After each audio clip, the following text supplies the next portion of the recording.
Napakarami ng kasalanan sa atin ng ating presidente. Kaya minsan naisip ko kung minamalas nga ba tayo o sineswerte. Tayo nga ba'y nagsisisi sa pagpili sa kanya bilang presidente o baka hindi lang tayo sanay na may opisyales tayo na disente? Kasi yung dating talamak na laglagbala sa NAIA, simula nang maupo siya halos lahat ay nawala na.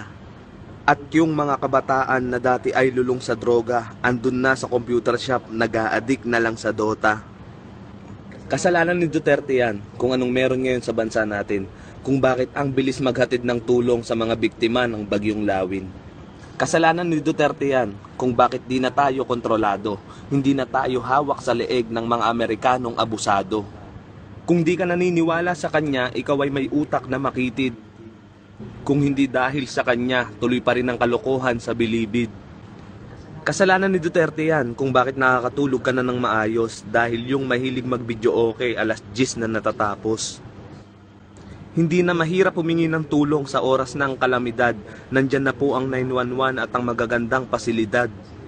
Nasayang nga ba ang boto mo dahil ikaw ay napasubo? O nanghihinayang ka lang sa tropa mo dahil isa sila sa adik na napasuko?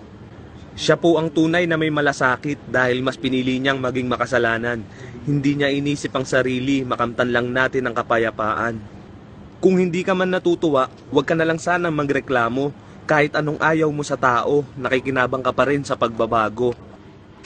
Kung ganyan ba naman ang kasalanan, mas gugustuhin ko nang maging apektado nang dahil sa kanyang katapangan, ang bansa natin ay respetado. Ngayon alam ko na tayo talaga ay sineswerte dahil may anghel na hulog ang langit, walang iba kundi si Duterte.